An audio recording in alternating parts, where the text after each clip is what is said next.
श्रीसहायं भजेदम् अभ्रमं भङ्गरहितं जडं विमलं सदा आनन्दतीर्थमतुलं भजे तापत्रयापहं भवति यदनुभावात्तेडमूकोऽपि वाग्मे जडमतिरपि जन्तुर्जायते प्राज्ञमौलिः सकलवचनचेतो देवता भारती सा मम वचसि निधत्तां सन्निधिं मानते च मिथ्या सिद्धांत दुर्ध्वांत विध्वंसन विचक्षणः जयतीर्थाख्यतरनिर्भासतां नो हृदम्बरे अर्थिकल्पितकल्पोऽयं प्रत्यर्थिगजकेसरी व्यासतीर्थगुरुर्भूयादस्मदिष्टार्थसिद्धये पूज्याय राघवेन्द्राय सत्यधर्मरताय च भजतां कल्पवृक्षाय नमतां कामधेनवे तपस्वाध्याय शुश्रूषा कृष्णपूजारतं मुनिम् विश्वेशमिष्टदं वन्दे परिम्राट् चक्रवर्तिनम् श्रीगुरुभ्यो नमः हरिः ओम्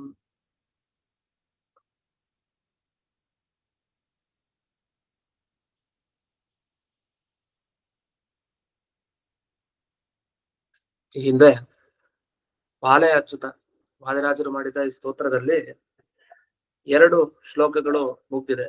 ಇನ್ನು 3ನೇ ಶ್ಲೋಕ ಆರಂಭ ಆಗ್ಬೇಕು. 3ನೇ ಶ್ಲೋಕವನ್ನು ಗಮನಿಸಿ. ಮೊದಲಿಗೆ ಒಮ್ಮೆ ಪಾಲಯಾಚ್ಯುತವನ್ನ ಹೇಳಿ ಆಮೇಲೆ ಆ ಶ್ಲೋಕಕ್ಕೆ ಹೋಗೋಣ. ಪಾಲಯಾಚ್ಯುತ ಪಾಲಯಾಜಿತ ಪಾಲಯ ಕಮಲಾಲಯ ಲೀಲಯಾಧೃತ ಭೂಧರಾಂಬುರು ಓದರ ಸ್ವಜನೋದರ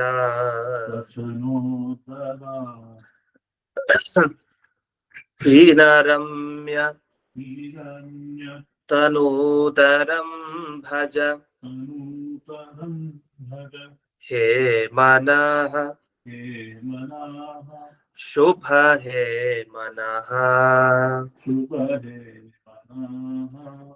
ಸ್ವಾನುಭಾವ ನಿದರ್ಶನಾಯ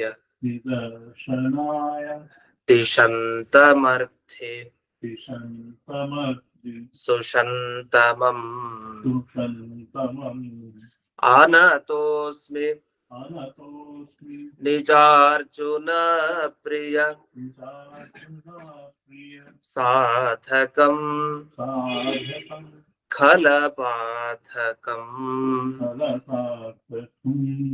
ಹಿನತೋಚಿತ ರೂಪ್ಯಪೀಠ ಕೃತಾಲಯಂ ಹರಿವಾಲಯಂ.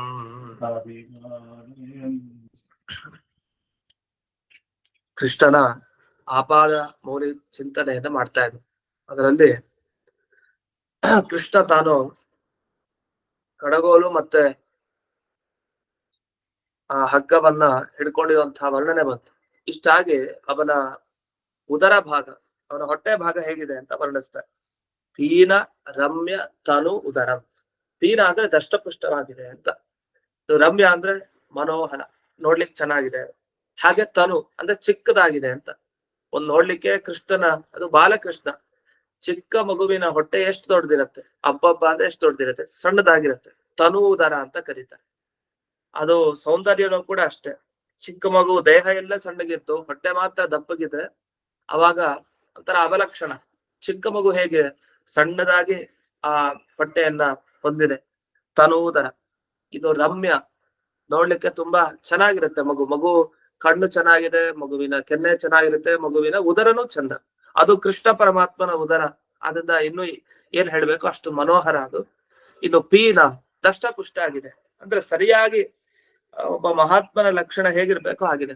ಆ ದೇವರ ಲಕ್ಷಣ ಹೀಗೆ ನಾವು ನಿರ್ಧಾರ ಮಾಡ್ಲಿಕ್ಕೆ ಸಾಧ್ಯ ಇಲ್ಲ. ಏನ್ ಹೇಳ್ಬೋದು, ದಷ್ಟಪುಷ್ಟವಾಗಿದೆ, ಚೆನ್ನಾಗಿದೆ, ಮನೋಹರವಾಗಿದೆ ಅಂತಿಷ್ಟೇ ಹೇಳ್ಬೋದು. ಹೀಗೆ ಪೀನ, ರಮ್ಯ, ತನು, ಉದರ 3 ವಿಶೇಷಣಗಳನ್ನ ಕೊಟ್ಟಿದೆ. ಅವನ ಉದರ ಹೀಗಿದೆ ಅಂತ ಅಂದ್ರೆ ಲೆಕ್ಕ ಹಾಕೊಡಿ. ಇಂಥ ಉದರದಲ್ಲಿ ಇಡೀ ಬ್ರಹ್ಮಾಂಡನೇ ಇದೆ ಒಳಗಡೆ, ಎಲ್ಲವನ್ನೂ ಹೊತ್ಕೊಂಡೇ ಇರ್ತಾನೆ ಒಂದು ಚಿಕ್ಕ ಈ ರೂಪದಲ್ಲಿ. ಏನಂದ್ರೆ ಭಗವಂತ ತಾನು ಎಷ್ಟೆಷ್ಟು ವಸ್ತುಗಳಿದೆಯೋ ಅದನ್ನೆಲ್ಲ ನುಂಗ್ತಾನೆ. ಏನು ತೊಂದರೆ, ಹೆಬ್ಬಾವಿರುತ್ತಲ್ಲ ಆ ತರ, ಅದು ಎಷ್ಟು ಬೇಕಾದ್ರೂ ಅಗಲ ಮಾಡ್ಕೊಳ್ಳುವಂತಹ ಶಕ್ತಿ ಇರತ್ತಂತೆ. ಅದ್ರ ಒಳಗಡೆ ಹಾಕ್ದಷ್ಟು ಅದು ಹೋಗ್ತಾ ಇರತ್ತೆ. ಅದ್ರ ತಕ್ಕ ಹಾಗೆ ಬಾಯಿಯನ್ನ ಅಗಲ ಮಾಡ್ಕೊಂಡು ಹೆಬ್ಬ ಹೋಗುತ್ತೆ.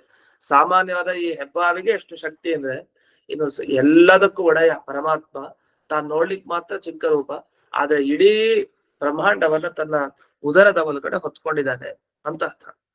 ಆದ್ರೂ ಕೂಡ ಆ ಉದರದಲ್ಲಿ ಅಷ್ಟು ಹೊತ್ಕೊಂಡಿದ್ರು ಅವನು ವಿಕಾರವಾಗಿ ಕಾಣ್ತಾ ಇಲ್ಲ. ಪೀನ, ರಮ್ಯ, ತನುದರ, ಬಹಳ ಚಿಕ್ಕದಾಗಿ ಅವನ ಉದರ ಇದೆ. ಅದನ್ನ ಅವಲಕ್ಷಣದಿಂದ, ಆದ್ರಿಂದ ತುಂಬಾ ಹೊಟ್ಟೆ ತುಂಬಾ ದೊಡ್ಡದಾಗಿದ್ರು ಕೂಡ ಅದು ಅವಲಕ್ಷಣ. ಆದ್ರೆ ಹಾಗಿಲ್ಲ, ಅವನ ದೇಹಕ್ಕೆ ತಕ್ಕ ಹಾಗೆ ಲಕ್ಷಣ ಭರಿತನಾಗಿದ್ದಾನೆ. ಮತ್ತೆ ಅಷ್ಟೇ ಅಲ್ಲ, ಕೃಷ್ಣನು ತುಂಬಾ ದಪ್ಪಗೂ ಕೂಡ ಇರ್ತಾನೆ ಕೃಷ್ಣ. ಯಾಕಂದ್ರೆ ಇಡೀ ಬ್ರಹ್ಮಾಂಡವನ್ನ ಹೊತ್ಕೊಳ್ಳುವಂತಹ ಭಗವಂತನ ರೂಪ ಚಿಕ್ಕದ ಹೇಗೆ, ಕೇವಲ ಮಗುವಿನ ರೂಪದಲ್ಲಿ ಇರುತ್ತಷ್ಟೇ. ಪ್ರಳಯ ಕಾಲದಲ್ಲಿ ನಾವು ಗಮನಿಸಿರ್ತೀವಿ. ಇದು ಮಾರ್ಕಂಡೇಯರಿಗೆ ಭಗವಂತ ತಾನು ದರ್ಶನ ಕೊಡ್ತಾನೆ ಪ್ರಳಯ ಕಾಲದಲ್ಲಿ. ಮಾರ್ಕಂಡೇಯರು ಒಂದು ಪ್ರಾರ್ಥನೆ ಮಾಡ್ಕೊಳ್ತಾರೆ, ಏನಿಲ್ಲ ನಿನ್ನ ಅಚಿಂತ್ಯಾದ್ಭುತ ಶಕ್ತಿಯನ್ನು ಒಮ್ಮೆ ತೋರಿಸು, ನಾನು ನೋಡ್ಬೇಕು ಅಂತ.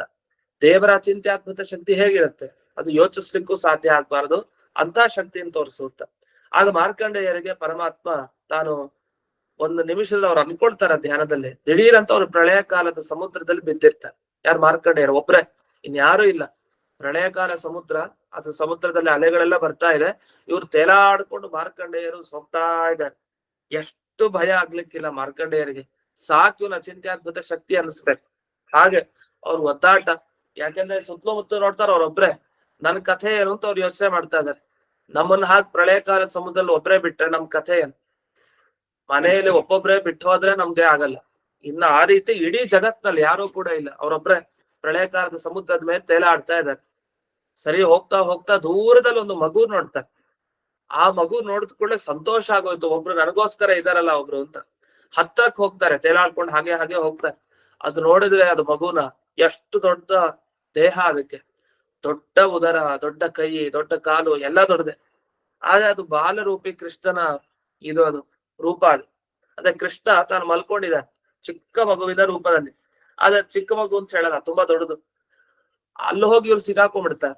ಅದು ಅವರ ಉಸಿರಾಟಕ್ಕೆ ಸಿಗಾಕೊಂಡು ಉಸಿರಾಡುತ್ತಲ್ಲ ಆ ಮಗು, ಆ ಉಸಿರು ಒಳಗಡೆ ಸೇರ್ಕೊಂಡ್ಬಿಡ್ತಾರೆ, ಮೂಗಿನ ಹೊಳ್ಳೆ ಒಳಗಡೆ ಹೊರಟೋಗ್ತಾರೆ. ಅದು ಅಷ್ಟು ದೊಡ್ಡದದು. ಆ ಮಗುವಿನ ಮೂಗು ಕೂಡ ಒಂದೊಂದು ಅದು ಒಳಗಡೆ ಹೋಗಿ ಸೇರ್ಕೊಂಡು ಮತ್ ವಾಪಸ್ ಹೊರಗ್ ಬರ್ತಾರೆ. ಒಂದ್ಸರಿ ಉಸಿರು ತಗೊಳೋದು ಬಿಡೋದು, ಆ ಬಿಡ್ಬೇಕಾದ್ರೆ ವಾಪಸ್ ಹೊರಗ್ ಬಂದ್ಬಿಡ್ತಾರೆ.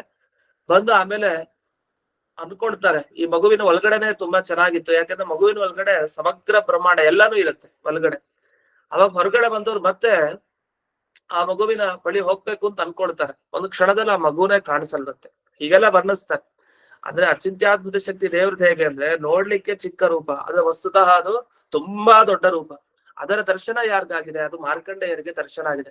ಆದ್ರೆ ಅದು ಕರಾರವಿಂದೇನ ಮುಖಾರವಿಂದಂ ಅಂತ ಹೇಳೋದು. ಬಾಲ ಮುಕುಂದ ಮನಸಾ ಸ್ಮರಾಮಿ ಅಂತ ಪ್ರಸಿದ್ಧ ಶ್ಲೋಕ ಹೇಳಿಲ್ಲ, ಆ ಶ್ಲೋಕ ಅದರ ಅರ್ಥವಾಗಿ ಅದನ್ನು ವಿವರಿಸ್ತಾರೆ. ಇಂಥ ಪೀನ, ರಮ್ಯ, ತನುದರ. ಹಾಗಾಗಿ ಬಾಲಕೃಷ್ಣ, ಉಡುಪಿ ಕೃಷ್ಣನ್ ನೋಡಿದ ಕೂಡಲೇ ಇವನ ದೇಹದಲ್ಲಿರುವಂತಹ ಈ ಉದರ ಸಾಮಾನ್ಯ ಅಲ್ಲ, ಇಡೀ ಬ್ರಹ್ಮಾಂಡ ಜಗತ್ತನ್ನ ಒಳಗಡೆ ಇಟ್ಕೊಳ್ಳುವಂತ ಉದರ ಇವಂದು ಅಂತ. ಅದ್ರ ಹೊಟ್ಟೆ ಭಾಗ ಯಾರು ಜಾಸ್ತಿ ಇದ್ರೆ ಇಡೀ ಜಗತ್ನಲ್ಲಿ ನಾವು ಯಾರನ್ನೂ ಆಡ್ಕೊಳ್ಳೋ ಹಾಗಿಲ್ಲ, ಜಾಸ್ತಿ ತಿಂತಾರೆ ಅಂತ. ಯಾಕೆ ತಿನ್ನೋ ಜಾಸ್ತಿ ಅಂದ್ರೆ ಅದು ಒಬ್ನೇ, ಅದು ಯಾರು, ಅದು ದೇವ್ರು ಮಾತ್ರ. ಯಾಕೆ ಇಡೀ ಜಗತ್ತೇ ಅವನಿಗೆ ಆಹಾರ ಪ್ರಳಯ ಕಾಲದಲ್ಲಿ. ಅಂಥ ಉದರ ನಿಂದು ಅಂತ, ಅಂದ್ರೆ ನಮ್ಮನ್ನೆಲ್ಲ ಸಂಹಾರ ಮಾಡೋನ್ ನೀನು ಅಂತ ಅಭಿಪ್ರಾಯ. ಆದ್ರೂ ಎಷ್ಟು ಚೆನ್ನಾಗಿದೆ ಅಂತ ಒಂದು. ಇನ್ನು ಭಜ ಹೇ ಮನಃ ಶುಭ ಹೇ ಮನಃ, ಹೇ ಮನಃ, ಇಂಥ ಈ ಉದರವನ್ನು ಹೊಂದಿದ ಆ ಕೃಷ್ಣನನ್ನ ಹೇ ಮನಃ, ಹೇ ಮನಸ್ಸೇ, ಭಜ ಭಜ, ಈ ಶುಭಕರವಾದ ಮನಸ್ಸು, ನೀನು ಹೋಗಿ ಆ ಪರಮಾತ್ಮನನ್ನ ಭಜನೆ ಮಾಡ್ತಾ ಇರು ಅಂತ. ಮನಸ್ಸನ್ನ ಹೊಗಳಬೇಕಂತೆ. ಹೇ ಶುಭ, ನೀನ್ ಒಳ್ಳೇದು ಅಂತ. ಯಾರಿಗೆ, ಮನಸ್ಸಿಗೆ. ಅಂದ್ರೆ ಒಳ್ಳೇದನ್ನ ಮಾಡ್ತಾ ಇದ್ರೆ ನಿನ್ನನ್ನು ಒಳ್ಳೆಯವನು ಅಂತ ಕರೀತಾರೆ ಎಲ್ರು ಜನ. ಈಗ ಒಳ್ಳೆ ಕೆಲಸ ಮಾಡೋದಂದೇನು, ಆ ಭಗವಂತನ ಉದರ, ಭಗವಂತನ ಧ್ಯಾನ ಮಾಡಿದ್ರೆ ನಮ್ಮ ಮನಸ್ಸು ಕೂಡ ಶುಭ, ನಮ್ಮ ಮನಸ್ಸು ಕೂಡ ಒಳ್ಳೇದ ಅಂತ ಅನಿಸ್ಕೊಳತ್ತೆ, ನಿಜವಾದ ಮನಸ್ಸಾಗತ್ತೆ. ಯಾಕೆಂದ್ರೆ ಮನಸ್ಸು ಅಂದ್ರೆ ಏನರ್ಥ, ಯಾವುದು ನಿರಂತರ ಮನನ ಮಾಡ್ತಾ ಇರುತ್ತೋ ಅದು ಮನಸ್ಸು. ಯಾವ್ದ್ರ ಬಗ್ಗೆ ಮನನ ಮಾಡ್ಬೇಕು, ಒಳ್ಳೆಯದ್ರ ಬಗ್ಗೆ ಮನನ ಮಾಡ್ತಾ ಇರ್ಬೇಕು, ಅದು ಭಗವಂತನ ಬಗ್ಗೆ. ಹಾಗಾಗಿ ಅದನ್ನ ಮನಸ್ಸು ಶುಭ ಒಳ್ಳೆಯದು ಅಂತ ಕರಿತೀವಿ. ಇಂತಹ ಮನಸ್ಸು ಭಜ, ಆ ಭಗವಂತನನ್ನ ಭಜಿಸು. ಇಷ್ಟಾಗಿ ಮುಂದಿನ ಸಾಲಿಗೆ ಹೋಗೋಣ. ಸ್ವಾನುಭಾವ ನಿದರ್ಶನಾಯ. ನಿದರ್ಶನ ಅಂದ್ರೆ ಉದಾಹರಣೆ, ದೃಷ್ಟಾಂತ ಕೊಡೋದು. ಈಗ ಭಗವಂತನ ಶಕ್ತಿ ಹೇಗೆ ಅಂತ ನಮಗ್ ತಿಳಿಬೇಕು. ಅದಕ್ಕೇನ್ ಮಾಡ್ಬೇಕು? ಹಲವು ಉದಾಹರಣೆ ನೋಡ್ಬೇಕು. ಸ್ವ ಅನುಭಾವ, ತನ್ನ ಅಂದ್ರೆ ಪರಮಾತ್ಮನ ಸಾಮರ್ಥ್ಯ ಏನು ಅನ್ನೋದಕ್ಕೆ ನಿದರ್ಶನ, ದೃಷ್ಟಾಂತ ಬೇಕು. ಅದಕ್ಕೆ ಬೇಕಾದಷ್ಟು ದೃಷ್ಟಾಂತ ಕೊಟ್ಟಿದ್ದಾರೆ. ಈಗ ತಾನೇ ನಾವು ಅದಕ್ಕೋಸ್ಕರ ಒಂದು ಉದಾಹರಣೆನೂ ಕೂಡ ಹೇಳ್ದೆ, ಮಾರ್ಕಂಡೇಯರ ಉದಾಹರಣೆ. ಭಗವಂತನ ಸಾಮರ್ಥ್ಯಕ್ಕೆ ದೃಷ್ಟಾಂತ ಏನು ಅಂತಂದ್ರೆ ನಾವು ನೀವುಗಳೇ ದೃಷ್ಟಾಂತ. ದೇವರ ಅನುಗ್ರಹ ಅಷ್ಟಿರುತ್ತೆ. ಅವನ ಸಾಮರ್ಥ್ಯ ಎಷ್ಟು ಅಂದ್ರೆ ಪ್ರತಿಯೊಬ್ಬ ಜೀವ ತಾನು ದೇಹವನ್ನ ಪಡೆದು ಈ ಭೂಲೋಕಕ್ಕೆ ಬಂದು ಪ್ರತಿ ಕ್ಷಣ ಸಾಧನೆ ಮಾಡ್ತಾ ಇದ್ದಾನೆ ಅಂದ್ರೆ ಅದು ಭಗವಂತನ ಸಾಮರ್ಥ್ಯನೇ. ಇಲ್ಲಾಂದ್ರೆ ಕಲಿಯುಗದಲ್ಲಿದ್ದು ಜನರು ಧರ್ಮ ಮಾರ್ಗದಲ್ಲಿ ಇರ್ಬೇಕು ಅಂದ್ರೆ ತುಂಬಾ ಕಷ್ಟನೇ. ಅದೆಲ್ಲ ಇದೀವಿ ಅಂತ ದೇವರ ಸಾಮರ್ಥ್ಯ, ದೇವರ ಹಾಗೆ ತಿರುಗಿಸಿದಾನೆ ಅಂತ ಅರ್ಥ. ಸ್ವಾನುಭಾವ ನಿದರ್ಶನಾಯ, ತನ್ನ ಸಾಮರ್ಥ್ಯವನ್ನ ಪ್ರಕಟ ಮಾಡ್ಲಿಕ್ಕೋಸ್ಕರ ಅನೇಕ ಭಕ್ತರಿಗೆ ದಿಶಂತಂ ಎಲ್ಲ ನೀಡ್ತಾ ಇದ್ದಾನೆ. ಏನ್ ಕೊಡ್ತಾನೆ? ಕೃಷ್ಣನ ಬಳಿ, ಅದು ಈ ಕಲಿಯುಗದಲ್ಲಿ ಪ್ರಾರ್ಥನೆಯನ್ನು ಮಾಡಿದ್ರೆ ಬೇಗ ಅನುಗ್ರಹ ಅಂತೆ. ಮಧ್ವಾಚಾರ್ಯರು ಈ ಕಲಿಯುಗದಲ್ಲಿ 2 ಭಗವತ್ ರೂಪಗಳಿಗೆ ವಿಶೇಷ ಸ್ಥಾನಮಾನ ಕೊಟ್ಟಿದ್ದಾರೆ. ಸ್ಥಾನಮಾನ ಅಂದ್ರೆ ನೀವು ಭಜನೆ ಮಾಡಿ 2 ಬೇಗ ಈ ಭಗವಂತ ತಾನು ಅನುಗ್ರಹವನ್ನ ಮಾಡ್ತಾನೆ ಅಂತ. ಯಾವುದು ಅಂತಂದ್ರೆ ಈ ಭಗವಂತನ ಈ ಕೃಷ್ಣ ರೂಪ ಜೊತೆಗೆ ವೇದವ್ಯಾಸ ರೂಪ. ಹಾಗಾಗಿ ನಾವು ವೇದವ್ಯಾಸ ರೂಪವನ್ನ ಹಾಗೂ ಕೃಷ್ಣ ರೂಪವನ್ನ ವಿಶೇಷವಾಗಿ ಪ್ರಾರ್ಥನೆ ಮಾಡ್ಬೇಕು. ವಾಸಿಷ್ಠ ವೃಷ್ಣಿ ಪ್ರವರಾಹ ಮಂತ್ರಾಹ ತತ್ರಾಪಿ ವೀರ್ಯದಾಹ. ಅನೇಕ ಮಂತ್ರಗಳಿದೆ ಕಲಿಯುಗದಲ್ಲಿ, ಸಿದ್ಧಿಪ್ರದವಾದ ಮಂತ್ರ. ಅದರಲ್ಲೂ ಬೇಗ ಸಿದ್ಧಿ, ನಿಮಗ್ ಬೇಗ ಒಲಿಯೋದೇನು? ಹರೇ ರಾಮ ಅಂತ ಹೇಳ್ತೀವ್ರ, ಹರೇ ಕೃಷ್ಣ ಅಂತ ಕೃಷ್ಣ ಮಂತ್ರ, ಹಾಗೆ ವೇದವ್ಯಾಸ ಮಂತ್ರ. ಹಾಗಾಗಿ ಈ ಕೃಷ್ಣ ಮಂತ್ರವನ್ನ ಜಪಿಸಿದಷ್ಟು ಬೇಗ ದಿಶಂತ ನಮಗೆ ಅಭೀಷ್ಟಗಳನ್ನ ನೀಡ್ತಾರೆ. ಅರ್ಥಿ ಸುಶಂತಮಂ ಅಂತ ಬಂತು. ಅರ್ಥಿ ಸುಶಂತಮಂ ಅಂತ. ಅರ್ಥಿ ಅಂತಂದ್ರೆ ಏನು? ಅರ್ಥಿ ಅಂದ್ರೆ ಬೇಡವರು ಅಂತ ಅರ್ಥ. ಪ್ರತ್ಯರ್ಥಿ ಗಜಕೇಸರಿ ಅಂತ ಹೇಳ್ತೀವಿ, ಅದು ಬೇರೆ. ಇಲ್ಲಿ ಅರ್ಥಿ ಅಂದ್ರೆ ಬೇಡವರು. ಬೇಡವರಿಗೆ ಅಂದ್ರೆ ಯಾರು ಹೋಗಿ ಪ್ರಾರ್ಥನೆಯನ್ನ ಮಾಡ್ತಾರೆ ಅಂತ ಬೇಡುವವರಿಗೆ ಸುಶಂತಮಂ ಒಳ್ಳೆಯ ಸುಖವನ್ನ ನೀಡುವನು ಅಂತ ಅರ್ಥ. ಶಂ ಅಂದ್ರೇನು? ಸುಖ. ಸುಶಂ ಅಂದ್ರೆ ಒಳ್ಳೆಯ ಸುಖ, ಅಂದ್ರೆ ನಿಜವಾದ ಸ್ವರೂಪ ಸುಖ, ನಮ್ಮಲ್ಲೇ ಇರುವಂತಹ ಆನಂದ, ಅದನ್ನ ನೀಡೋನು ಇವನು. ಅರ್ಥಿ ಸುಶಂತಮಂ ಅಂತ ಅರ್ಥ. ಅಥವಾ ಎಲ್ಲರೂ ಬಯಸುವಂತ ಆ ಸ್ವರೂಪ ಸುಖ ಏನಿದೆ ಅದು ಇವನಲ್ಲಿ ತುಂಬಾ ತುಂಬಿಕೊಂಡಿದೆ ಅಂತ ಅರ್ಥ. ಅವನಲ್ಲಿರುವಂತಹ ಆನಂದ ಇನ್ ಯಾರಲ್ಲೂ ಇಲ್ಲ. ಹಾಗಾಗಿ ಅವನು ಆನಂದವನ್ನ ಕೊಡ್ಲಿಕ್ಕೆ ಸಾಧ್ಯ. ಈಗ 100 ರೂಪಾಯಿ ಕೊಡ್ಬೇಕು ಅಂದ್ರೆ ಅವ್ರ ಹತ್ರ ಅಷ್ಟಿರ್ಬೇಕಲ್ಲ. ಅವ್ರ ಹತ್ರ ಇಲ್ಲಿದ್ರೆ ನಮ್ಗೇನ್ ಕೊಡ್ತಾರೆ? ನಮ್ಗೆ ಹೇಗ್ ಕೊಡ್ತಾರೆ? ಹಾಗೆ ಭಗವಂತನ ಹತ್ರ ನಾವು ಹೋಗಿ ಮೋಕ್ಷ ಸುಖವನ್ನ ಬೇಡೋದಲ್ಲ ಅರ್ಥ ಇದೆ. ಯಾಕೆ? ಅವನು ಸುಶಂತಮ ಅಂತ ಅನ್ನಿಸ್ಕೊಡ್ತಾರೆ. ಸುಶಂತಮ ಅಂದ್ರೆ ಶಮ್ ಅಂದ್ರೆ ಸುಖ, ಶಂಕರ ಅಂತ ಹೇಳ, ಶಂಕರ ಅನ್ನೋ ಶಬ್ದದಲ್ಲಿ ಶಮ್ ಅಂದ್ರೆ ಸುಖ, ಸುಖವನ್ನ ಕರ ನೀಡ್ತಾನೆ. ಅದರಿಂದ ರುದ್ರನಿಗೆ ಶಂಕರ ಅಂತ ಕರಿತೀವಲ್ಲ, ಹಾಗೆ ಇಲ್ಲಿ ಶಮ್ ಅಂದ್ರೆ ಈ ಸುಖ, ಶಂತಮ ಅಂದ್ರೆ ಅತಿ ಸುಖ, ಅದು ತುಂಬಾ ಇನ್ನೂ ಬಹಳ ಅಂದ್ರೆ ಅತಿ ಉತ್ಕೃಷ್ಟವಾದ ಮೋಕ್ಷಾನಂದ ಸುಖ ಅಂತ ಅರ್ಥ. ಆ ಮೋಕ್ಷಾನಂದ ಸುಖವನ್ನ ನೀಡುವಂತ ಸಾಮರ್ಥ್ಯ ಭಗವಂತನಿಗಿದೆ. ಇನ್ನು ಅವನ್ ಯಾರಿಗಾರ ಅನುಗ್ರಹ ಮಾಡಿದ್ನ, ಕಾಪಾಡಿದ್ನ ಅನ್ನೋದಕ್ಕೆ ಒಂದು ಉದಾಹರಣೆ ಕೊಡ್ತಾನೆ. ಇವನೊಬ್ಬ ಸಾಕಂತ. ಯಾರು? ನಿಜಾರ್ಜುನ ಪ್ರಿಯ ಸಾಧಕಂ. ಅರ್ಜುನನ ಹಿಂದೆ ಎಷ್ಟು ಬೆನ್ನೆಲುಬಾಗಿದ್ದು ಭಗವಂತ ಇಡೀ ಜೀವನ ಅನುಗ್ರಹ ಮಾಡ್ತಾನೆ. ಅರ್ಜುನ ಒಬ್ಬ ಸಾಕು. ನಿಜ ಅರ್ಜುನ ಪ್ರಿಯ ಸಾಧಕಂ. ನಿಜ ಅಂದ್ರೆ ತನ್ನ ಭಕ್ತ ಯಾರು? ಅರ್ಜುನ. ಅವನಿಗೆ ಏನೇನು ಪ್ರಿಯನೋ, ಏನೇನು ಇಷ್ಟನೋ ಅದನ್ನೆಲ್ಲ ಸಾಧನೆ ಮಾಡ್ಕೊಟ್ಟ. ಅಂದ್ರೆ ತನ್ನ ತಂಗಿ ಸುಭದ್ರೆಯನ್ನ ವಿವಾಹ ಮಾಡ್ಕೊಟ್ಟ ಅರ್ಜುನನಿಗೆ. ಸುಭದ್ರೆ ಎಲ್ಲಿಗೋ ಹೋಗಿ ಸೇರ್ಬೇಕಾಗಿತ್ತು, ಆದ್ರೆ ಅರ್ಜುನನಿಗೆ ಕೊನೆಗೆ ತನ್ನ ತಂಗಿಯನ್ನೇ ದಯಪಾಲಿಸಿದ, ವಿವಾಹ ಭಾಗ್ಯವನ್ನ ಕರುಣಿಸಿದ. ಬರೀ ಒಂದು ವಿವಾಹ ಭಾಗ್ಯ ಅಷ್ಟೇ ಅಲ್ಲ, ಅವನು ಸಾರಥಿಯಾಗೆ ಇಡೀ ಜೀವನದಲ್ಲಿ ಅರ್ಜುನನನ್ನ ಕಾಪಾಡ್ದ. ಅರ್ಜುನ ಅನೇಕ ಬಾರಿ ನೆನಪಿಸ್ಕೊಡ್ತಾರೆ, ನಾನು ಕೃಷ್ಣನ ಜೊತೆಗೆ ಆಟ ಆಡ್ತಾ ಇದ್ದೆ, ಕೃಷ್ಣನ ಜೊತೆ ಊಟ ಮಾಡಿದೆ, ಕೃಷ್ಣನ ಜೊತೆ ಮಲ್ಕೊಂಡೆ, ಕೃಷ್ಣನ ಜೊತೆ ಕೂತಿದ್ದೆ. ಹೀಗೆ ಎಷ್ಟು ಅರ್ಜುನನಿಗೆ ನಿಕಟ ಆಗ್ಬಿಟ್ಟ ಅಂದ್ರೆ ಕೃಷ್ಣ, ಅಷ್ಟು ಹತ್ರದಲ್ಲಿದ್ದು ಕೃಷ್ಣ ತಾನು ಅನುಗ್ರಹಿಸಿದ. ಇದನ್ನ ಯಾಕೆ ನೆನಪಿಸ್ಕೊಳ್ಬೇಕು ನಾವು ಅಂದ್ರೆ ನಮ್ ಜೊತೆ ಯಾವಾಗ್ಲೂ ಹಾಗೆ ಇರುವಂತ. ಅರ್ಜುನನ ಜೊತೆಗೆ ಯಾವ ರೀತಿ ಆ ಕೃಷ್ಣ ಇದ್ದನೋ ಹಾಗೆ ಎಲ್ಲಾ ಸಂದರ್ಭದಲ್ಲೂ ನಮ್ಮ ಜೊತೆಗೆ ಕೃಷ್ಣ ಬರ್ಲಿ. ಮನಸ್ಸೇ ಅದಕ್ಕೋಸ್ಕರ ಅವನನ್ನ ಭಜನೆ ಮಾಡು. ಅರ್ಜುನನನ್ನ ಕಾಪಾಡದ ಹಾಗೆ ಕೃಷ್ಣ ನಮ್ಮನ್ನ ಕಾಪಾಡ್ತಾನೆ ಅಂತ ಈ ದೃಷ್ಟಿಯಲ್ಲಿ ಈ ಪ್ರಾರ್ಥನೆ ಬಂದಿದೆ. ಆದ್ರೆ ಭಗವಂತ ಅಂತಾನೇನಂತ, ನೀವು ಅರ್ಜುನರ ತರ ಇದ್ರೆ ನಾನ್ ಬರ್ತೇನೆ ಅಂತ. ನಾವು ನಮ್ಮ ಕರ್ತವ್ಯಗಳನ್ನ ನಾವು ನೋಡ್ಕೊಳ್ಬೇಕು. ನಾವ್ ಹೇಗಿರ್ತೀವೋ ಆ ರೀತಿ ಭಗವಂತ ತಾನು ಎಲ್ಲರ ಜೊತೆಗಿದ್ದ. ಭೀಮನ ಜೊತೆ ಇದ್ದ ಅರ್ಜುನ, ನಕುಲ, ಸಹದೇವ, ಯಾರ್ಯಾರ ಯೋಗ್ಯತೆ ಹೇಗೋ ಅವರವರ ಜೊತೆಗೆ ಕೃಷ್ಣ ಹಾಗೆ ವ್ಯವಹರಿಸ್ತಾ ಇರ್ತಾನೆ. ಇನ್ನು ಖಲಬಾಧಕಂ, ಆಗ ನೋಡಿ ಸಾಧಕನ ಕೃಷ್ಣ, ಬಾಧಕನು ಕೂಡ ಹೌದು. ಯಾರಿಗೆ ಬಾಧಕ? ಖಲ. ಖಲ ಅಂದ್ರೆ ಯಾವಾಗಲೂ ಖಲ ಕಲ ಅಂತ ಶಬ್ದ ಮಾಡೋರು, ದುಷ್ಟರು ಅಂತ ಅರ್ಥ. ಈ ದುಷ್ಟರಿಗೆ, ದುರ್ಯೋಧನರಿಗೆ, ಅಥವಾ ಕಂಸನನ್ನು ತಗೊಳ್ಳೋಣ. ಕಂಸನ ಸಂಹಾರಕ್ಕೆ ಪ್ರಮುಖವಾಗಿ ಅವತಾರ. ಆ ಕಂಸನಿಗೆ ಬಾಧಕ, ತೊಂದರೆ ಕೊಡ್ಲಿಕ್ಕೆ ಅಂತ ಬಂದವನೇ ಕೃಷ್ಣ. ದುಷ್ಟರಿಗೆ ಬಾಧಕ, ಪ್ರಿಯವನ್ನ ಉಂಟು ಮಾಡ್ತಾ ಅರ್ಜುನ ಮುಂತಾದ ಸಾತ್ವಿಕರಿಗೆ ಸಾಧಕನಾಗಿದ್ದಾನೆ ಕೃಷ್ಣ. ಇಂಥ ಆ ಕೃಷ್ಣನೇ ಅಂದ್ರೆ ದ್ವಾರಕೆಯಲ್ಲಿ ಹಿಂದೆ ಅವತರಿಸಿದ ಆ ಕೃಷ್ಣನೇ ಉಡುಪಿ ಕೃಷ್ಣ, ಏನ್ ಬೇರೆ ಅಲ್ಲ.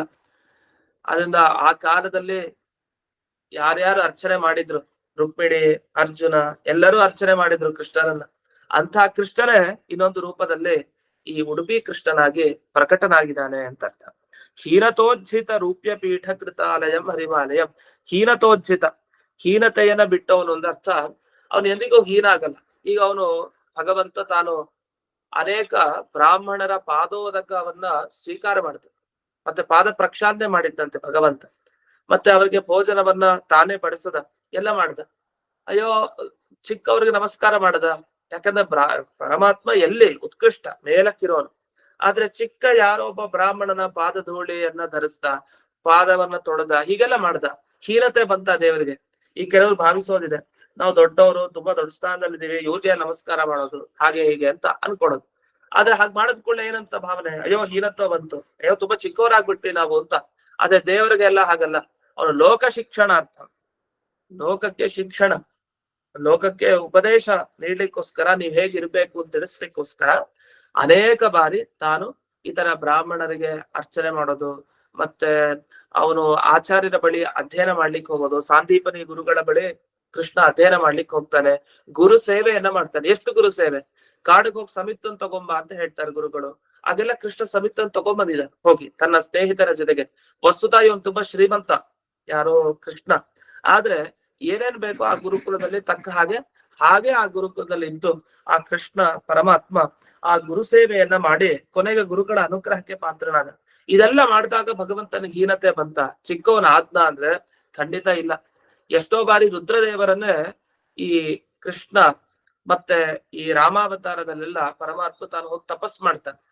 ರುದ್ರದೇವರ ಹತ್ರ ಇವ್ರು ಹೋಗ್ತೇವೆ ತಪಸ್ ಮಾಡೋದು, ಇವನೇ ವರ ಕೊಡುವಂತ ಶಕ್ತಿ ಇದೆ, ಇವನಿಗೆ ತುಂಬಾ ಇದೆ. ಆದ್ರೂ ಅಷ್ಟೆಲ್ಲ ಮಾಡಿದಾಗ್ಲೂ ಚೂರು ಹೀನತೆ ಆ ಭಗವಂತನಿಗೆ ಎಂದು ಉಂಟಾಗ್ಲಿಲ್ಲ. ಅದನ್ನ ಹೀನತೋಜ್ಜಿತ, ಹೀನತೆಯನ್ನ ಎಂದಿಗೂ ತನ್ನ ಹತ್ತಕ್ಕೂ ಸುಳಿಯೋ ಹಾಗೆ ತಾನು ಮಾಡ್ಕೊಡಲ್ಲ. ಅಂತ ರೂಪ್ಯ ಪೀಠ ಕೃತಾಲಯಂ, ಈ ರಜತ ಪೀಠಪುರ ಉಡುಪಿ ಕ್ಷೇತ್ರದಲ್ಲೇ ನೆಲೆಸಿರುವಂತ, ಅಂದ್ರೆ ಉಡುಪಿಯನ್ನೇ ಮನೆಯನ್ನಾಗಿ ಮಾಡ್ಕೊಂಡಿರುವಂತ ಈ ಹರಿಂ ಆ ಕೃಷ್ಣನನ್ನ ಆಲಯಂ ಭಜ. ಪ್ರಳಯ ಕಾಲದವರೆಗೆ, ಅಂದ್ರೆ ಒಬ್ಬ ಜೀವ ತಾನು ಪ್ರಳಯ ಕಾಲದವರೆಗೆ ಸಾಧನೆ, ಒಂದೊಂದು ಕಲ್ಪದವರೆಗೆ ಸಾಧನೆ, ಅಲ್ಲಿವರೆಗೆ ನಿರಂತರವಾಗಿ ಆ ಕೃಷ್ಣನನ್ನ ಸದಾ ಶುಭ ಮನಃ, ಒಳ್ಳೆ ಮನಸ್ಸೇ ಭಜನೆ ಮಾಡ್ತಾ ಇರುವಂತ. ಅದನ್ನ ಒಂದು ಜನ್ಮಕ್ಕಲ್ಲ, ಜನ್ಮ ಜನ್ಮಾಂತರಕ್ಕಿಂತ ಪ್ರಳಯ ಕಾಲದವರೆಗೆ ಈ ಭಾವನೆ ಇರ್ಲಿ ಅಂತ. ಅಂದ್ರೆ ಯಾವ್ದಾರು ಜನ್ಮ ಬರ್ಲಿ, ನಿನ್ ನೆನಪು ಒಂದು ಯಾವಾಗ್ಲೂ ಇರುವಂತೆ ಮಾಡ್ಲಿ ಅಂತ ಪ್ರಾರ್ಥನೆ ಮಾಡ್ತೀವಲ್ಲ, ಅದನ್ನ ಇಲ್ಲಿ ವಾದಿರಾಜರು ನಮಗೆ ತಿಳಿಸ್ಕೊಟ್ಟಿದ್ದಾರೆ. ಇಷ್ಟಾಗಿ ಇಲ್ಲಿವರೆಗೆ ಭಗವಂತನ ಉದರ ಅಷ್ಟೇ ವರ್ಣನೆ ಮಾಡಿದ್ರು, ಹೊಟ್ಟೆ ಭಾಗ. ಇದು ಮುಂದೆ ಅವನ ಕಾಲಿನ ವರ್ಣನೆ ಮಾಡ್ತಾರೆ, ಜೊತೆಗೆ ಇಡೀ ದೇಹದಲ್ಲಿ ಅವನು ಹಾಕೊಂಡಂತ ಆಭರಣಗಳ ಬಗ್ಗೆ ವಿವರಣೆಯನ್ನು ಮಾಡ್ತಾರೆ. ಅದನ್ನ ಈಗ 4ನೇ ಶ್ಲೋಕದಲ್ಲಿ ನಾವು ನೋಡೋಣ. ಹೈಮ ಕಿಂಕಿಣಿ ಮಾಲಿಕಾರಶ ನಾಂಚಿತಂ ತಮವಂಚಿತಂ ಕಮ್ರಕಾಂಚನ ವಸ್ತ್ರಚಿತ್ರ ಕಟಿಂ ಘನ ಪ್ರಭಯಾ ಘನಂ ನಮ್ರನಾಗ ಕರೋಪಮೋರು ಮನಾಮಯಂ ಶುಭಧೀಮಯಂ ಶುಭಧೀಮಯಂ ನೌಮ್ಯಹಂ ವರ ಪರ ರೂಪ್ಯಪೀಠ ರೂಪ್ಯಪೀಠ ಧೃತಾಲಯಂ ಋತಾಲಯಂ ಹರಿಮಾಲಯಂ ಹರಿಮಾಲಯಂ ಹೈಮ ಕಿಂಕಿಣಿ ಮಾಲಿಕಾ ರಶನಾಂಚಿತಂ. ಕಿಂಕಿಣಿ ಅಂದ್ರೆ ಗೆಜ್ಜೆ ಅಂತ ಅರ್ಥ. ಕಿರುಗೆಜ್ಜೆ, ಮಕ್ಕಳು ಹಾಕೊಳ್ಳುತ್ತಲ್ಲ ಗೆಜ್ಜೆ, ಅಂತ ಗೆಜ್ಜೆ. ಅದು ಚಿಕ್ಕ ಗೆಜ್ಜೆ ಅಂತ, ಕಿರುಗೆಜ್ಜೆ. ಅದಕ್ಕೆ ಕಿಂಕಿಣಿ ಅಂತ ಕರೀತಾರೆ. ಅದನ್ನ ಕ್ಷುದ್ರ ಘಂಟ ಅಂತಾರೆ. ಆ ಗಂಟೆಗಳಿರುತ್ತೆ, ಶಬ್ದ ಮಾಡ್ತಾ ಇರುತ್ತೆ. ಗಂಟೆ ಅಂದ್ರೆ ದೇವರ ಮುಂದೆ ಬಾರಿಸೋ ಗಂಟೆ, ಜೋರಾಗಿ ಶಬ್ದ ಕೇಳುತ್ತೆ. ಅದ್ರ ಮಕ್ಕಳು ಗೆಜ್ಜೆಯಲ್ಲಿ ಗಂಟೆಗಳಿರುತ್ತೆ ಚಿಕ್ಕ ಚಿಕ್ಕ, ಅದು ಕ್ಷುದ್ರ ಗಂಟೆ. ಅದು ಅಷ್ಟು ಶಬ್ದ ಮಾಡಲ್ಲ. ಕಿರುಗೆಜ್ಜೆ ಅಂತ ನಿಧಾನಕ್ಕೆ ಹೋದಾಗ ಒಂದು ಠಳ್ ಠಳ್ ಅಂತ ಶಬ್ದ ಆಗತ್ತಲ್ಲ, ಅದು ಅದಕ್ಕೆ ಕಿಂಕಿಣಿ ಅಂತ ಕರೀತಾರೆ. ಅದು ಯಾವ್ದದು, ಯಾವ ಲೋಹದಿಂದ ನಿರ್ಮಾಣ ಆಗಿರೋದು ಅಂದ್ರೆ ಬೆಳ್ಳಿದ? ಅಲ್ಲ ಅಲ್ಲ, ಹೈಮ, ಹೇಮ ಅಂದ್ರೆ ಬಂಗಾರ. ಬಂಗಾರದಿಂದ ನಿರ್ಮಾಣ ಮಾಡಿದ ಕಿಂಕಿಣಿ ಅದು. ಅದಕ್ಕೆ ಹೈಮ ಕಿಂಕಿಣಿ ಅಂತ ಕರೀತಾರೆ. ಅಂದ್ರೆ ಬಂಗಾರದ ಕಿರುಗೆಜ್ಜೆ ಆ ಕೃಷ್ಣ ಧರಿಸಿದ್ದಾನೆ. ಇನ್ನು ಮಾಲಿಕಾ ರಶನಾಂಚಿತಂ. ರಶನ ಅಂದ್ರೆ ಹಗ್ಗ. ಈಗ ಹಸುಗಳನ್ನ ಕರುಗಳನ್ನ ಕಟ್ಟಾಕುವಂತ ಹಗ್ಗ ಇರುತ್ತಲ್ಲ, ಆ ತರ ಮಾಲಿಕ ಹಾರ ಹಾಕೊಂಡಿದಾರಂತೆ. ಅದು ದೊಡ್ಡ ದೊಡ್ಡ ಹಾರ ಅಂತ. ಮಗು ಚಿಕ್ಕದು, ಕೃಷ್ಣ ಚಿಕ್ಕ ರೂಪ. ಅದು ಹಾಕೊಂಡಿರೋ ಹಾರ ಮಾತ್ರ ತುಂಬಾ ಗಟ್ಟಿಯಾದ ದಪ್ಪದಾದಂತಹ ಹಾರಗಳು. ಒಂದಲ್ಲ ಎರಡಲ್ಲ, ಅಷ್ಟು ಹಾರ ಅಂತೆ. ಅದೇನಂದ್ರೆ ಈಗೆಲ್ಲ ಮಕ್ಳು ನೋಡ್ತೀವಲ್ಲ, ಸ್ಕೂಲ್ಗೆ ಹೋಗ್ತಾ ಇರ್ತಾರೆ, ಅವ್ರಿರೋ ಸ್ವರೂಪ ತುಂಬಾ ಚಿಕ್ಕದು. ಅದ್ರ ಭಾರವಾದದ್ದನ್ನ ಇಷ್ಟು ದಪ್ಪ ಪುಸ್ತಕಗಳನ್ನ ಹಾಕೊಂಡು ಹಿಂಗು ಹೊರ್ಕೊಂಡು ಹೋಗ್ತಾ ಇರ್ತಾರೆ ಕಷ್ಟ ಪಟ್ಕೊಂಡು. ಅದೇ ಕೃಷ್ಣನಿಗೆ ಆ ತರ ಏನಿಲ್ಲ. ಕೃಷ್ಣ ಮೈ ಮೇಲೆ ಎಷ್ಟೋ ಹಾರವನ್ನ ತಾನು ಹಾಕೊಂಡಿದ್ದ, ಅದು ಆರಾಮ್ ನಡ್ಕೊಂಡು ಹೋಗ್ತಾ ಇದ್ದ. ಇಡೀ ಬ್ರಹ್ಮಾಂಡವನ್ನೇ ಹೊತ್ಕೊಂಡಿದ್ದಾನೆ ಅಂದ್ಮೇಲೆ ಇದು ಯಾವ ಲೆಕ್ಕ ಈ ಹಾರಗಳು? ಅಂತೂ ಹೈಮ ಕಿಂಕಿಣಿ ಒಂದು, ಮತ್ತೊಂದು ಮಾಲಿಕಾ ರಶನ. ಮಾಲಿಕಾ ಅಂತಂದ್ರೆ ಮಾಲೆ ಅಂತ, ಇನ್ನೊಂದು ಮಾಲೆ ಹಗ್ಗ, ಹಗ್ಗದ ರೀತಿಯಲ್ಲಿ ಇರುವಂತಹ ದಪ್ಪದಾದ ಮಾಲೆ, ಹಾರ ಅಂತ ಅರ್ಥ. ಅಥವಾ ಇನ್ನೊಂದು ಅರ್ಥವನ್ನ ಹೇಳ್ತಾರೆ ಇಲ್ಲಿ. ರಶನ ಅಂತಂದ್ರೆ ಈ ಒಡ್ಯಾಣ ಅಂತ ಅರ್ಥ. ಅಂದ್ರೆ ಸೊಂಟಕ್ಕೆ ಹಾಕೊಳ್ಳುವಂತಹ ಆಭರಣ, ಕಟಿ ಪ್ರದೇಶಕ್ಕೆ ಹಾಕೊಳ್ಳುವಂತಹ ಆಭರಣ ಏನಿದೆ ಅದನ್ನ ರಶನ ಅಂತ ಕರೀತಾರೆ ಅಂತ ವ್ಯಾಖ್ಯಾನ ಮಾಡಿದ್ದಾರೆ. ಅಂತೂ ರಶನ ಅಂದ್ರೆ ಸಾಮಾನ್ಯವಾಗಿ ಇದರಲ್ಲಿ ಪ್ರಸಿದ್ಧ, ಅಂದ್ರೆ ಹಗ್ಗ ಅನ್ನೋ ಅರ್ಥದಲ್ಲೇ ಪ್ರಸಿದ್ಧ ರಶನ ಅನ್ನೋದು. ಮಾಲಿಕಾ ರಶನ ಅಂಚಿತಂ ತಮ ವಂಚಿತಂ. ಈ ರೀತಿ ಅಂಚಿತ ಅಂದ್ರೆ ಈ ಎಲ್ಲದನ್ನ ಹಾಕೊಂಡು ಅಲಂಕೃತನಾಗಿದ್ದಾನೆ ಅಂತ ಅರ್ಥ, ಅಲಂಕಾರಗೊಂಡಿದ್ದಾನೆ. ಈ ರೀತಿ ಹೈಮ ಕಿಂಕಿಣಿ ಅಂದ್ರೆ ಬಂಗಾರದ ಕಿರುಗೆಜ್ಜೆ, ಒಡ್ಯಾಣ, ಹಾರ ಇದನ್ನೆಲ್ಲ ಹಾಕೊಂಡು ಕೃಷ್ಣ ಚೆನ್ನಾಗಿ ಕಾಣ್ತಾ ಇದ್ದಾನೆ ಅಲಂಕೃತನಾಗಿ ಅಂತ. ಅಂದ್ರೆ ಮಕ್ಕಳು ಇದನ್ನೆಲ್ಲ ಧರಿಸಿದ್ದಾರೆ ಅಂದ್ರೆ ತುಂಬಾ ಚೆನ್ನಾಗಿರುತ್ತೆ ನೋಡ್ಲಿಕ್ಕೆ. ಅದನ್ನೆಲ್ಲ ಕೃಷ್ಣನ ರೀತಿಯಲ್ಲಿ ವೇಷಭೂಷಣವನ್ನ ತೊಡಸೋದು ನಮಗೆ ಗೊತ್ತೇ ಇದೆ. ಚಿಕ್ಕ ಮಕ್ಕಳಿಗೆಲ್ಲ ವೇಷವನ್ನು ಹಾಕ್ತಾರೆ, ಕೃಷ್ಣನ ವೇಷ ಹಾಕ್ತಾರೆ. ಯಾರು ರಾಮನ್ ವೇಷ, ನರಸಿಂಹನ್ ವೇಷ ಅಂತ ಯಾರು ಹಾಕಲ್ಲ. ವಿಶೇಷವಾಗಿ ತುಂಬಾ ಇಷ್ಟಪಡೋದು ಯಾವುದು? ಕೃಷ್ಣನ ವೇಷವನ್ನ ಹಾಕೋದ್ರಲ್ಲಿ ತುಂಬಾ ಇಷ್ಟ ಇದ್ರು. ತಮ ವಂಚಿತಂ, ಈ ಎಲ್ಲ ಹಾಕೊಂಡಿರೋ ಕೃಷ್ಣ ಅವಂಚಿತ. ಅವನು ಎಲ್ಲರನ್ನು ಮೋಸ ಮಾಡ್ಬೋದು, ಆದ್ರೆ ಅವನನ್ನು ಮಾತ್ರ ಯಾರು ಮೋಸ ಮಾಡ್ಲಿಕ್ಕೆ ಆಗಲ್ಲ. ಅವನು ಅವಂಚಿತ ಅಂತ. ಯಾಕಂದ್ರೆ ಗೋಪಿಕಾ ಸ್ತ್ರೀಯರ ಮನೆ ಮನೆಗೆ ಹೋಗಿ ಎಲ್ಲರನ್ನು ಮೋಸ ಮಾಡ್ಬಿಟ್ಟ ಅವನು. ಆದ್ರೆ ಯಾರಿಗೂ ಅವನು ಸಿಗಾಕೊಡ್ತಾ ಇರ್ಲಿಲ್ಲ. ಯಾಕಂದ್ರೆ ಎಷ್ಟೇ ಪ್ರಯತ್ನ ಪಟ್ಟರು ಕೈಗೆ ಮಾತ್ರ ಸಿಗದೆ ಇರೋ ಕೃಷ್ಣ. ಅದನ್ನ ಅವಂಚಿತ, ಎಂದಿಗೂ ಕೂಡ ಅವನನ್ನ ವಂಚನೆ ಮಾಡ್ಲಿಕ್ಕೆ ಆಗಲ್ಲ. ಇನ್ನು ಅವನ ಕಟಿ ಭಾಗ ಹೇಗಿದೆ, ಸೊಂಟ ಭಾಗ ಪ್ರದೇಶ ಹೇಗಿದೆ ಅಂದ್ರೆ ಕಮ್ರ ಕಾಂಚನ ವಸ್ತ್ರ ಚಿತ್ರ ಕಟಿಂ ಅಂತ ಹೇಳಿ. ಕಮ್ರ, ಕಮ್ರ ಅಂದ್ರೆ ಮನೋಹರ ಅಂತ ಅರ್ಥ. ಕೃಷ್ಣನ ದೇಹ ಸುಂದರ, ಕೃಷ್ಣನ ಮೈ ಮೇಲಿರೋ ಆಭರಣಗಳು ಸುಂದರ, ಕೃಷ್ಣನ ಮೈ ಮೇಲಿರೋ ಆ ವಸ್ತ್ರನು ಸುಂದರ. ವಸ್ತ್ರ ಚಿತ್ರ ಕಟಿಂ, ಅದು ವೆರೈಟಿ ವಸ್ತ್ರಗಳು, ಚಿತ್ರ ವಸ್ತ್ರ, ಒಳ್ಳೊಳ್ಳೆ ಬಣ್ಣದ ವಸ್ತ್ರ. ದೇವರ ಮೈ ಮೇಲಿರೋ ವಸ್ತ್ರ ಅಂದ್ರೆ ಯಾವ್ಯಾವ ಕಲರ್ ಇರ್ಬೋದು. ವಸ್ತುತಃ ಯಶೋದೆ ಅವರು ಇವರು ಹಾಕಿರೋದು ಲೌಕಿಕವಾದ ವಸ್ತ್ರ ಅಂತ ಅವ್ರ ಭಾವನೆ. ಅದೇ ಕೃಷ್ಣನ ಮೈ ಮೇಲೆ ಬಿದ್ದ ವಸ್ತ್ರ ಅದು ಹೊಳಿತಾ ಇರತ್ತೆ ತಾನಾಗೆ. ಅವನ ಮೈಗೆ ಸಂಪರ್ಕ ಆದ್ರೆ ಅದೆಲ್ಲ ಹೊಸದಾಗಿ ಅಲೌಕಿಕವಾದ ರೀತಿಯಲ್ಲಿ ಅದು ಕಾಣಿಸುತ್ತೆ. ಹಾಕಿದವ್ರಿಗೆ ಆಶ್ಚರ್ಯ ಆಗ್ಬೇಕು, ಇಷ್ಟು ಬೆಲೆ ಬಾಳೋದು ನಾನು ಹಾಕ್ತಾ ಇಲ್ವಲ್ಲ ವಸ್ತ್ರ ಈ ಕೃಷ್ಣನಿಗೆ ಅಂತ. ನೀವು ಹಾಕೋದ್ ಹಾಕಿ, ಅದು ಕೃಷ್ಣ ಹೊಳಸ್ಕೊಳ್ಳೋದು ಅವನು ಹೊಳಸ್ಕೊಳ್ತಾನೆ ಅವನ ದೇಹದಿಂದ. ಅಂತ ಚಿತ್ರ ವಸ್ತ್ರದಿಂದ ಕಟಿ ಪ್ರದೇಶ ಅಂದ್ರೆ ಅವನ ಕಟಿ ಪ್ರದೇಶಕ್ಕೆ ಒಂದು ಬಟ್ಟೆ ಕಟ್ಕೊಂಡಿದೆ. ಅದ್ ಹೇಗೆ ಅನೇಕ ಬಣ್ಣದ ವಸ್ತ್ರ ಅದು. ಇನ್ನು ಕಮ್ರ ಕಾಂಚನ, ಅದು ಎಂಥ ವಸ್ತ್ರ ಅಂದ್ರೆ ಕಾಂಚನ ಅಂತ ಹೇಳ್ತಾರೆ, ಬಂಗಾರದ್ದೇ.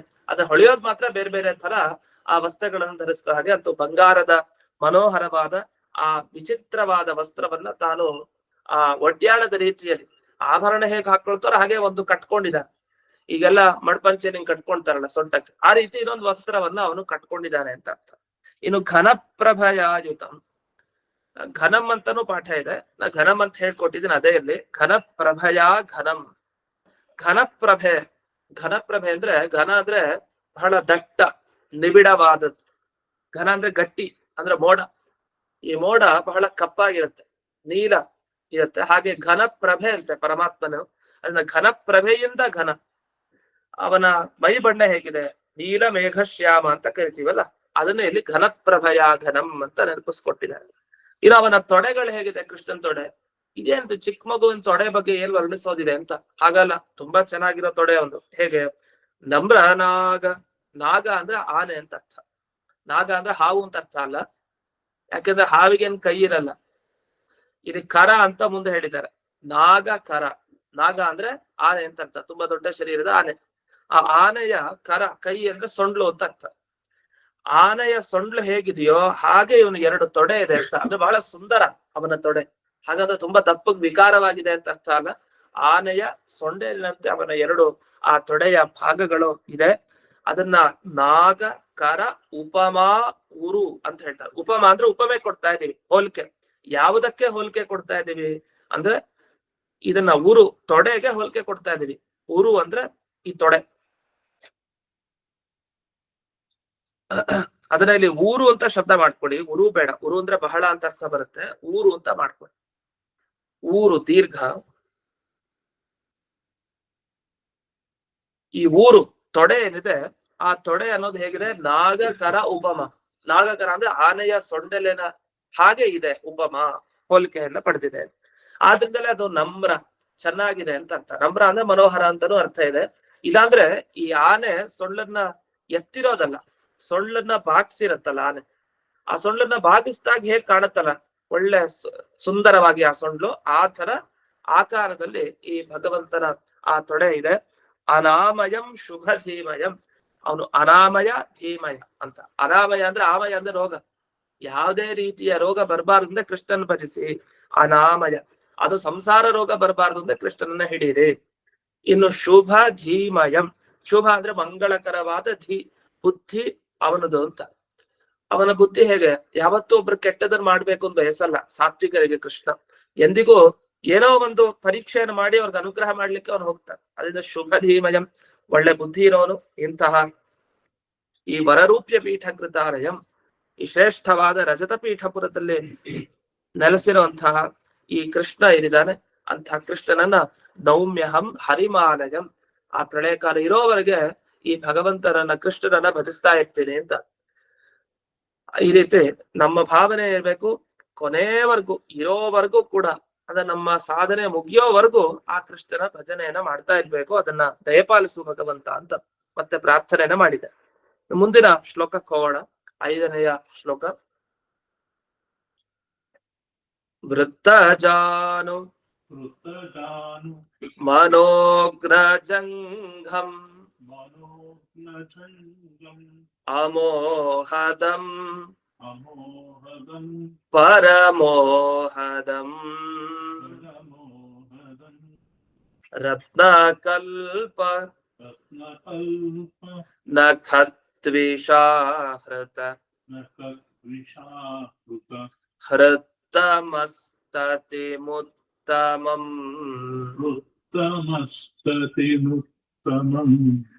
ಪ್ರತ್ಯಹಂ ರಚಿತಾರ್ಚನಂ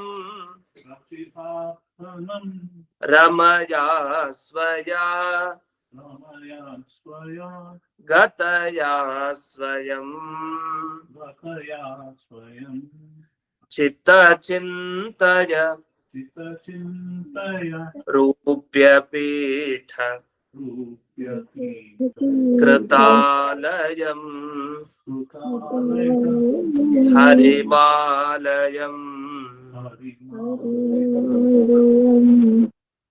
ಚಿತ್ತ ಚಿಂತಯ, ಹೇ ಚಿತ್ತ ಚಿಂತಯ ಅಂತ. ಚಿತ್ತ ಅಂದ್ರೆ ಮನಸ್ಸು, ಮನಸ್ಸು ಚಿಂತೆ ಮಾಡ್ತಾ ಇರು ಅಂತ. ಯಾರ ಬಗ್ಗೆ ಚಿಂತೆ ಮಾಡ್ತಾ ಇರ್ಬೇಕು, ಚಿಂತನೆ ಮಾಡ್ತಾ ಇರು ಅಂತ. ಚಿಂತೆ ಬಿಡು, ಚಿಂತನೆ ಮಾಡ್ತಾ ಇರು ಅಂತ. ಯಾರ ಬಗ್ಗೆ, ಕೃಷ್ಣನ ಚಿಂತನೆ ಮಾಡು. ಚಿತ್ತ ಚಿಂತಯ, ಯಾವ ಕೃಷ್ಣನನ್ನ ರೂಪ್ಯ ಪೀಠ ಕೃತಾಲಯಂ ಹರಿಮಾಲಯಂ, ಇದು ಅದೇ ಸಾಲ. ಆ ರೂಪ್ಯ ಪೀಠ ಅಂದ್ರೆ ರಜತ ಪೀಠಪುರ ಉಡುಪಿಲಿರುವಂತಹ ಕೃಷ್ಣನನ್ನ ಪ್ರಳಯ ಕಾಲ ಇರೋವರೆಗೂ ನೆನಪಿಸ್ಕೊಡ್ತಾ ಇರು, ಚಿಂತನೆ ಮಾಡ್ತಾ ಇರು ಅಂತ ಅರ್ಥ. ಆಗ ನಿನ್ ಚಿಂತೆ ಎಲ್ಲ ದೂರ ಹೋಗುತ್ತೆ. ಚಿಂತೆ ದೂರ ಆಗ್ಬೇಕು ಅಂದ್ರೆ ಹೇ ಚಿತ್ತ ಕೃಷ್ಣನ ಚಿಂತನೆ ಮಾಡು ಅಂತ ಇಷ್ಟು ವಾದಿರಾಜರ ಪ್ರಾರ್ಥನೆ. ಅವನ ಮೊಣಗಂಟು, ಅವನ ಮೊಣ ಕಾಲು ಇದೆಲ್ಲ ಹೇಗಿದೆ ಅಂತ ಈಗ ವರ್ಣಿಸ್ತಾ ಹೋಗ್ತಾರೆ. ಅವನ ತೊಡೆ ಭಾಗ ಬಂತು, ಅದು ಆನೆ ಸೊಂಡ್ಲಿನ ತರ ಅಂತ ಬಂತು. ಇನ್ನು ಮುಂದಕ್ಕೆ ಮೊಣಗಂಟು, ವೃತ್ತ ಜಾನು, ಜಾನು ಅಂತಂದ್ರೆ ಮೊಣಗಂಟು. ಜಂಘ ಅಂತ ಮುಂದಿನ ಶಬ್ದ ಇದೆ, ಅದು ಮೊಣಕಾಲು. ಮೊಣಕಾಲಿನ ಗಂಟೆ ಏನಿದೆ ಅದಕ್ಕೆ ಜಾನು ಅಂತ ಕರೀತಾರೆ. ಜಂಘ ಅಂದ್ರೆ ಮೊಣಕಾಲು. ಹೀಗೆ ಮೊಣಕಾಲಿನ ಗಂಟು ಮತ್ತೆ ಮೊಣಕಾಲು ಇದು ಹೇಗಿದೆ? ವೃತ್ತ, ಮೊಣಗಂಟು ಗುಂಡಕ್ಕಿದೆ, ಚೆನ್ನಾಗಿದೆ.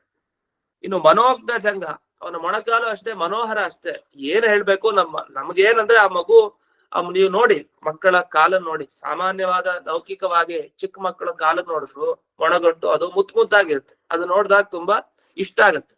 ಇನ್ನು ಕೃಷ್ಣನ ಮೊಣಕಾಲು, ಕೃಷ್ಣನ ಮೊಣಗಂಟು ಅಂದ್ರೆ ಇನ್ನೇನ್ ಹೇಳಲಿಕ್ಕೆ ಸಾಧ್ಯ, ಮನೋಹರ ಅಷ್ಟೇ. ನಾವು ಮಗು ಎಷ್ಟ್ ಚೆನ್ನಾಗಿದೆ ವರ್ಣಿಸಿ ಅಂತ ಹೇಳಿದ್ರೆ, ಚಿಕ್ಕ ಮನೆಯಲ್ಲಿ ಓಡಾಡ್ತಾ ಇರತ್ತೆ ಮಕ್ಕಳು, ಇದನ್ನ ವರ್ಣಿಸಿ ಅಂತಂದ್ರೆ ಎಷ್ಟು ವರ್ಣಿಸ್ಲಿಕ್ಕೆ ಸಾಧ್ಯ? ಅಯ್ಯೋ ಎಷ್ಟು ಚೆನ್ನಾಗಿದೆಯಲ್ವಾ ಅಂತ ಹೇಳ್ಬೋದು ಅಷ್ಟೇ. ಇನ್ನೇನ್ ಬಾಯ್ ಬಿಡ್ಲಿಕ್ಕೆ, ನೋಡಿ ಎಷ್ಟು ಗುಂಡಕ್ಕಿದೆ, ಹೇಗ್ ಉದ್ದಕ್ಕಿದೆ, ಹಾಗೆಲ್ಲ ಎಷ್ಟಂತ ವರ್ಣಿಸ್ಲಿಕ್ಕೆ ಸಾಧ್ಯ? ತುಂಬಾ ಕಷ್ಟ. ಲೌಕಿಕವಾದ ವಸ್ತುಗಳಲ್ಲೇ ವರ್ಣಿಸ್ಲಿಕ್ಕೆ ಕಷ್ಟ ಅಂದ್ಮೇಲೆ ಇನ್ನು ಆ ಅಲೌಕಿಕನಾದ ಕೃಷ್ಣನ ಮೊಣಗಂಟು ಮೊಣಕಾಲಿನ ಬಗ್ಗೆ ವರ್ಣಿಸ್ಬೇಕ? ಅದು ವರ್ಣಿಸೋದಿದ್ರೆ ಅದು ಭಾಗವತನೇ ವರ್ಣಿಸ್ಬೇಕಷ್ಟೆ. ಭಾಗವತರ ಒಂದು ವಿಶ್ವರೂಪದ ಬಗ್ಗೆ ವರ್ಣಿಸ್ತಾರೆ, ಆ ವಿರಾಟ್ ರೂಪದ ಬಗ್ಗೆ. ಅವನ ಮೊಣಕಾಲು ಮೊಣಗಂಟು ಅಂದ್ರೆ ಏನು ಅಂತ ಯಾವ್ದಾವ್ ಲೋಕದ ಬಗ್ಗೆ ಹೇಳ್ತಾರೆ.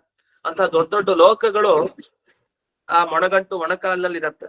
ಅಂಥ ಕೃಷ್ಣನ ಆ ಮೊಣಗಂಟು ಮೊಣಕಾಲಿನ ಬಗ್ಗೆ ನೀವೇನ್ ವರ್ಣಿಸೋದು? ಅದಕ್ಕೆ ವಾದಿರಾಜರ ಏನು ವರ್ಣಿಸ್ತಾರೆ? ಮನೋಹರ ಮನೋಜ್ಞ ಅಂದ್ರೆ ಮನೋಹರ, ಹಾಗೆ ವೃತ್ತ ಅಂದ್ರೆ ಗುಂಡಕ್ಕಿರೋ ಜಾನು ಮೊಣಗಂಟು, ಮನೋಜ್ಞ ಮನೋಹರವಾದ ಜಂಘ ಅಂದ್ರೆ ಮೊಣಕಾಲು. ಅಮೋಹದಂ ಪರಮೋಹದಂ, ಅಮೋಹದ ಅಂತಂದ್ರೆ ಏನರ್ಥ? ಮೋಹವನ್ನ ನೀಡಲ್ಲ ಅಂತ ಅರ್ಥ. ಅಂದ್ರೆ ನೀವು ಆ ಮೊಣಕಾಲನ್ನ ಪ್ರಾರ್ಥನೆ ಮಾಡ್ತಾ ಇದ್ರೆ ನಿಮ್ಗೆ ಅಜ್ಞಾನ ಹೋಗತ್ತಂತೆ. ಅಂದ್ರೆ ದೇವರ ಯಾವ ಅಂಗ ಪ್ರಾರ್ಥನೆ ಮಾಡಿದ್ರು ಅಜ್ಞಾನ ಹೋಗುತ್ತೆ. ಅದ್ರಲ್ಲಿ ಮೊಣಕಾಲನ್ನ ಪ್ರಾರ್ಥನೆ ಮಾಡಿದ್ರೆ, ಆ ಕಾಲಿನ ಗಂಟನ ಪ್ರಾರ್ಥನೆ ಮಾಡಿದ್ರೆ ಭಗವಂತ ನಮ್ಗೆ ಮೋಹ ನೀಡಲ್ಲ. ಜೀವನದಲ್ಲಿ ಯಾವ್ಯಾವ್ದೋ ಬಗ್ಗೆ ವ್ಯಾಮೋಹ ಇರುತ್ತೆ, ಬೇಡದೇ ಇರೋದ್ರ ಬಗ್ಗೆ ವ್ಯಾಮೋಹ, ಯಾವ್ದು ಬೇಕೋ ಅದ್ರ ಬಗ್ಗೆ ಅವ್ಯಾಮೋಹ, ವ್ಯಾಮೋಹ ಇರಲ್ಲ. ಆತರ ಆಗಲ್ವಂತೆ. ಇನ್ನು ಪರಮೋಹದ, ಆ ಮೊಣಕಾಲು ಸಾಮಾನ್ಯ ಅಲ್ಲ, ಬೇರೆಯವ್ರಿಗೆಲ್ಲ ಮೋಹ ಬರ್ಸೋ ಹಾಗೆ ಮಾಡುತ್ತೆ. ಅಂದ್ರೆ ಅದನ್ನ ನೋಡಿದಾಗ ನಮ್ಗೆ ಇಷ್ಟ ಆಗ್ಬಿಡುತ್ತೆ, ಅದನ್ನೇ ನೋಡ್ತಾ ಇರ್ತೀವಿ. ಹೀಗೆ ಭಕ್ತರಿಗೆ ಮೋಹವನ್ನ ನೀಡುತ್ತಾ ಅವರ ನಿಜವಾದ ವ್ಯಾಮೋಹವನ್ನ ಕಡಿಯುವಂತ ಭಗವಂತನ ಮೊಣಕಾಲು ಮತ್ತೆ ಮೊಣಗಂಟಿದು. ಇನ್ನು ರತ್ನಕಲ್ಪ ನಖತ್ವಿಷ, ಅವನ ಉಗುರಿನ ಕಾಂತಿ ಹೇಗಿದೆ? ಭಗವಂತನ ಕೈಯ ಉಗುರು, ಆ ಉಗುರು ನಖ ಟ್ವಿಟ್, ನಖ ಅಂದ್ರೆ ಉಗುರು, ಟ್ವಿಟ್ ಅಂದ್ರೆ ಕಾಂತಿ, ತ್ವಿಷ ಅಂತ ಕರೀತಾರೆ ಅದಕ್ಕೆ. ಆ ಭಗವಂತನ ನಖದ ಕಾಂತಿ ಏನು? ರತ್ನಕಲ್ಪ. ಒಂದಿಷ್ಟು ರತ್ನ ರಾಶಿ ಹಾಕಿದ್ರೆ ಏನು ಹೊಳಿತಾ ಇರುತ್ತಲ್ಲ ಹಾಗೆ ಅವನ ಉಗುರು ಅಂತ ಭಾವಿಸಿ, ಅಷ್ಟು ಚೆನ್ನಾಗಿದೆ. ಅದನ್ನ ಏನ್ ಮಾಡ್ತಾನೆ ಭಗವಂತ? ಹೃತ್ತಮಸ್ತತಿ ಮುತ್ತಮಂ. ಈಗ ನರಸಿಂಹ ರೂಪವನ್ನ ಚಿಂತಿಸ್ಬೇಕಾದ್ರೇನು? ಹಿರಣ್ಯಕಶಿಪುವನ್ನ ಭಗವಂತ ತನ್ನ ಉಗುರಿನಿಂದ ಸೀಳ್ ಹಾಕದ ಅಂತ. ಆದ್ರೆ ಕೃಷ್ಣನೂ ಕೂಡ ಸೀಳ್ ಹಾಕಿದ್ನಂತೆ. ಇದು ಒಂಥರ ನರಸಿಂಹ ರೂಪ, ಇಲ್ಲೂ ತೋರಿಸಿದಾರಂತೆ. ಏನ್ ಮಾಡಿದ್ದಾರೆ ಅಂದ್ರೆ ಭಗವಂತ ತನ್ನ ಉಗುರಿನ ಕಾಂತಿಯಿಂದ ಎಲ್ಲರ ಅಜ್ಞಾನ, ಮನಸ್ಸಿನಲ್ಲಿರೋ ಅಜ್ಞಾನವನ್ನ ಸೀಳ್ ಹಾಕಿದ್ದಾನೆ ಅಂತ ಅರ್ಥ. ಒಂದ್ ರೀತಿ ನರಸಿಂಹ ರೂಪನ ಚಿಂತನೆಯನ್ನ ಕೃಷ್ಣಾವತಾರದಲ್ಲಿ ಮಾಡಿದ್ದಾರೆ ವಾದಿರಾಜರು. ಹೃತ್ತಮ, ಅಪಹರಿಸಿದಾನೆ ಕೃಷ್ಣ. ಬರೀ ಯಾವ್ದೋ ಬೆಣ್ಣೆ ಮೊಸರು ಅದೆಲ್ಲ ಏನ್ ಅಪಹರಿಸಿ ಏನಾಗ್ಬೇಕಾಗಿದೆ ಅದಲ್ಲ, ನಿಜವಾಗಿ ಅವನೇನ್ ಅಪಹರಿಸಿದ? ಹೃತ್ತಮ, ಹೃತ್ ಅಂದ್ರೆ ಹೃದಯ, ಮನಸ್ಸು.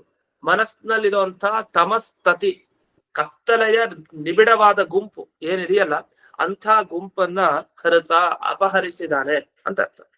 ಇಂಥ ಉತ್ತಮನಾದ ಆ ಭಗವಂತನನ್ನ ಪ್ರತ್ಯಹಂ ರಚಿತಾರ್ಚನಂ, ಪ್ರತಿ ದಿವಸ ರಚಿತ ಮಾಡಬೇಕಾದ ಪೂಜೆ ಮಾಡಿದಾರೆ ಅವನಿಗೆ ಪೂಜೆ.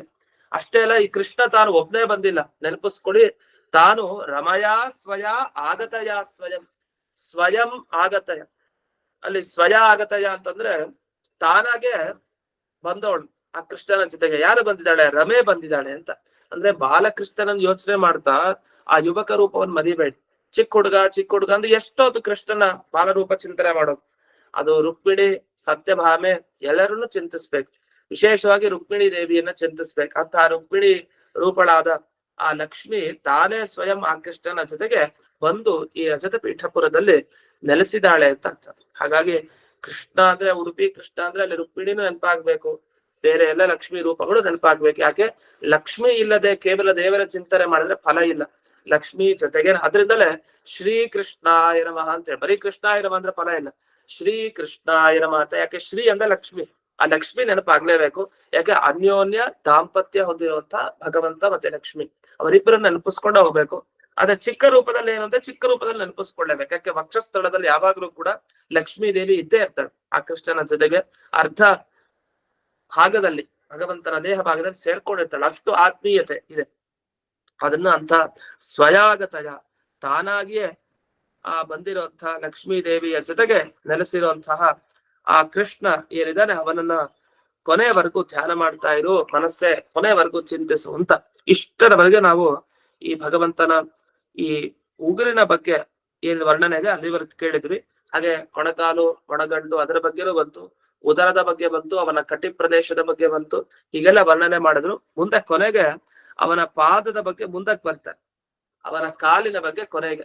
ಅದು ಮಗು ಮುಖ ನೋಡಿ ಅಲ್ಲೇ ವ್ಯಾಮೋಹಿತರಾಗ್ಬಿಟ್ಟಿದ್ದಾರೆ ವಾದಿರಾಜರು. ಮುಖ ನೋಡಿ ನೋಡಿ ಹಾಗೆ ಕೆಳಗ್ ಬರ್ತಾ ಇದ್ದಾರೆ, ಕೆಳಗಡೆಯಿಂದ ನೋಡ್ಲಿಕ್ಕೆ ಆಗ್ತಾನೆ ಇಲ್ಲ ಭಗವಂತನ ಆ ರೂಪವನ್ನ.